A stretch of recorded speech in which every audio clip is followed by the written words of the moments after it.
Hello everyone, Assalamu alaikum. How are you all? I hope you are well.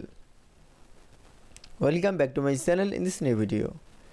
Today's video, how to add accent mark in publisher document. So let's started. At first open your publisher document. In this video I will show add accent mark in publisher document. Now select from a page. Now going to the insert menu option. Now for click.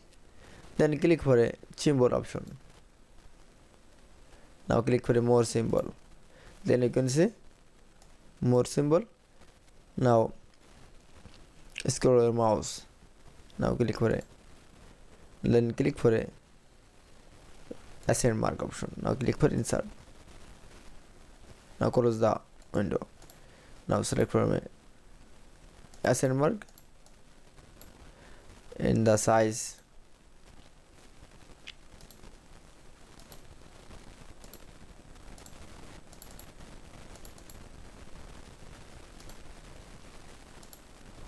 That it's. Now you can see add accent mark in publisher document is very easy.